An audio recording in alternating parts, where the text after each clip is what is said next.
People often say that money has a way of revealing a person's true nature, and I learned that lesson the hard way. When my sister-in-law, Abigail, found out about the substantial inheritance I had received, everything changed. I had chosen to keep the inheritance private. It was a deeply personal matter, and I didn't see any reason to share it with anyone beyond my immediate household. However, it's possible that my husband, Eric, or his brother, Jonathan, may have mentioned it in passing. I don't blame them. It wasn't something I had explicitly forbidden them from discussing, and there were noticeable improvements in our lifestyle that might have piqued Abigail's curiosity. Though I didn't expect my wealth to be a secret forever, I had assumed it wouldn't be of concern to Abigail. After all, it was none of her business, but I quickly learned that, to her, it absolutely was. One afternoon, Abigail unexpectedly showed up at our home, her eyes scanning our newly renovated kitchen with a look of intrigue before she spoke. "I heard you came into a large inheritance, Susan," she said with an exaggerated smile. "You're so lucky. It must be amazing to afford all these luxuries so easily." Her words immediately put me on edge. I wasn't sure how to respond at first, but I wanted to set the record straight. "It's not about luck, Abigail," I told her, keeping my voice steady. "I lost someone very dear to me, and if I had the choice, I'd trade all of this money just to have them back." Abigail's expression remained neutral, but there was a flicker of something else in her eyes, something calculating. She nodded in fake sympathy and then smoothly transitioned into her real reason for coming over. "Well," she said, shifting in her seat, "I was actually hoping you could help me out with something. My rent has been a bit of a struggle lately, especially since having my second child. I was wondering if you might be able to help cover it occasionally. It would mean the world to me." Her request caught me off guard. I had anticipated some level of curiosity, maybe even a bit of jealousy, but I hadn't expected her to outright ask for financial assistance. Before I could answer, Eric spoke up. "Abigail, why don't you look for a job to help support your family?" he asked, his tone firm but not unkind. "We can't provide for you indefinitely." Abigail's demeanor shifted instantly, her voice sharpening. "How can you say that, Eric? I deserve some help from my own family. I shouldn't have to work a minimum wage job when my sister-in-law has more than enough money to go around. You'll help me out for the kids' sake, right? They need stability." She knew exactly which buttons to press, using her children to elicit sympathy. It wasn't the first time she had done so. Abigail had always been dependent on others, first on her parents, and after their passing, on her brothers. Both Eric and Jonathan had done their best to support her, but their assistance was meant solely for the children. Abigail, however, had a habit of using their generosity to her advantage, manipulating emotions to get what she wanted. And, much to my dismay, it worked. I agreed to pay half of her rent, hoping it would ease her burden and prevent future requests, but I was mistaken. Instead of being grateful, Abigail saw it as an opportunity to ask for more. Soon, she was frequently requesting money for various expenses, always framing it as being for the children's sake. Eric and I grew weary of her relentless demands, but we felt trapped. Refusing would make us seem heartless toward the kids. Then, things escalated further. One day, Abigail began pestering me about paying for a family vacation to an expensive tourist destination. Her persistence was relentless, but I stood my ground. "A luxury trip isn't a necessity, Abigail," I told her firmly. "I'm not paying for it." She wasn't happy, but she eventually dropped the subject, or so I thought. A few weeks later, she invited me to lunch. It was an unusually friendly gesture, but I accepted. Toward the end of our meal, she offered to pay and took my credit card to the counter. She was gone longer than expected, but I didn't think much of it at the time. It wasn't until the next day that I noticed a shocking $45,000 charge on my account. Panic surged through me as I immediately called Eric, who was just as bewildered. We then reached out to Jonathan, who worked at a bank and might have insight into what had happened. After explaining the situation, Jonathan's response sent a chill down my spine. "Did you give Abigail your card recently?" he asked. My stomach dropped as realization dawned on me. "Oh my God," I whispered. "Do you think she—" "I don't just think it, Susan," he interrupted. "I know she did. She even mentioned planning to use your money for a vacation." The confirmation hit me like a ton of bricks. I asked Jonathan to send me my bank statements, and there it was, a hefty charge for a luxury vacation scheduled just 3 weeks ahead. Furious, I called Abigail immediately. "Abigail," I said, my voice shaking with controlled anger. Did you use my card for something other than lunch? There was a pause before she casually admitted, yes, I booked a few things. My heart pounded. Are you telling me you used my card to pay for your vacation without asking me? She scoffed, as if I were overreacting. Oh, come on, Susan, we're family, you have plenty of money, it's not a big deal. I was livid. It's a huge deal, that's theft, Abigail, you can't just take my money without permission. She sighed dramatically. Relax, the kids will love the trip, you should be happy for us. That was the final straw. Absolutely not, Abigail, you're not going on a vacation with my money, you have no right. Her tone shifted, growing defensive. And what are you going to do about it? The trips are already booked. She thought she could get away with it. She thought her familial ties would protect her, but she was wrong. I wasn't going to let her manipulate me any longer. Whatever it took, I was going to ensure she faced the consequences of her actions.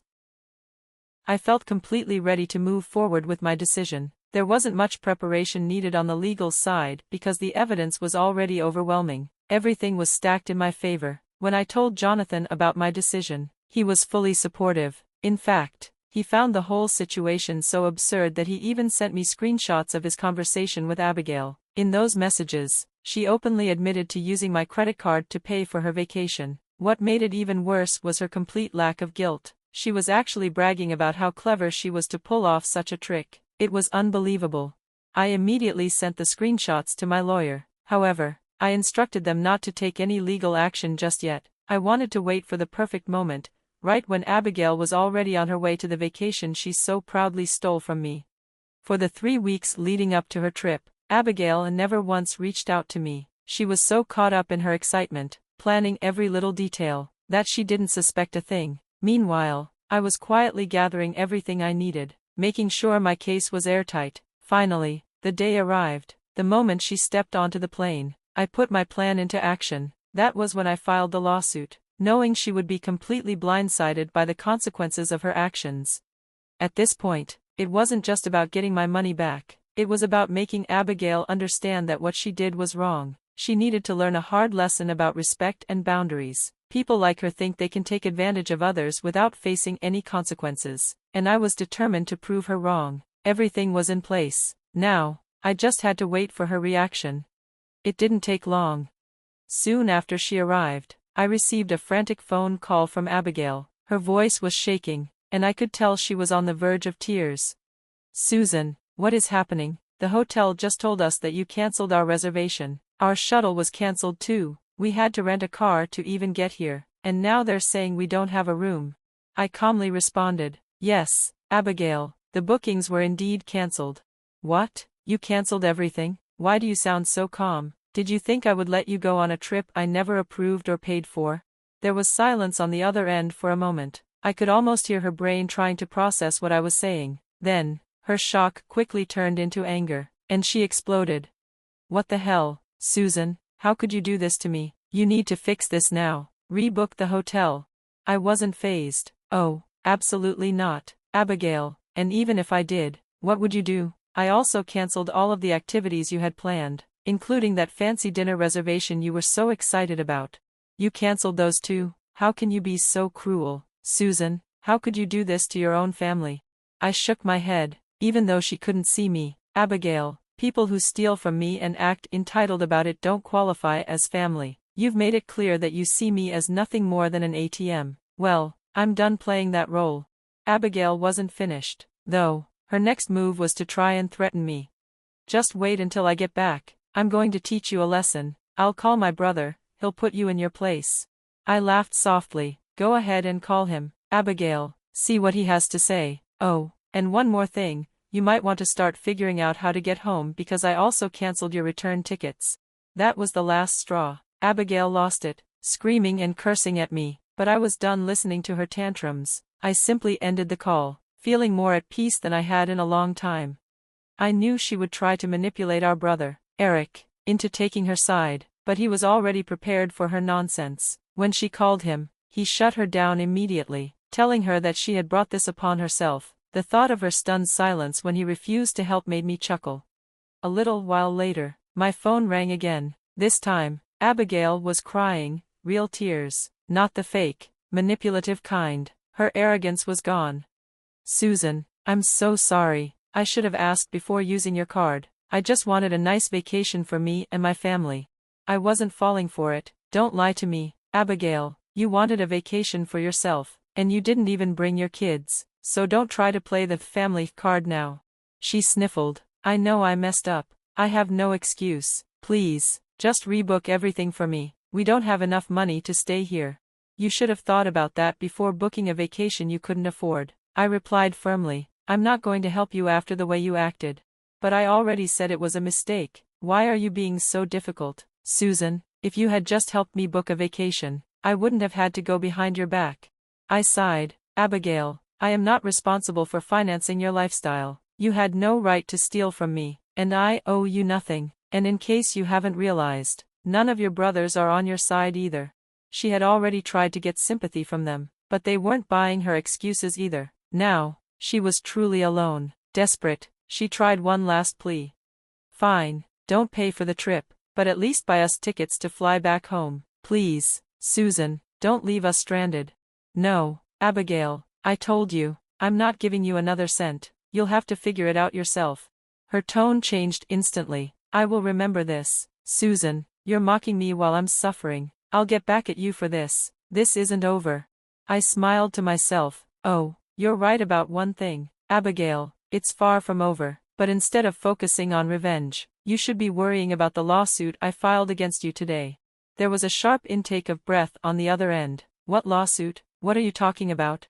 Did you really think I was going to let you get away with this? You stole from me, and now you're going to face the consequences. You'll learn all the details once you get home. Bye, Abigail.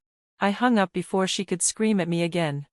In the end, justice was served. Abigail is now stuck working a job she hates just to pay back what she owes me. She is finally experiencing the real-world consequences of her selfish and entitled actions. Maybe, just maybe, she'll think twice before trying to take advantage of someone else again.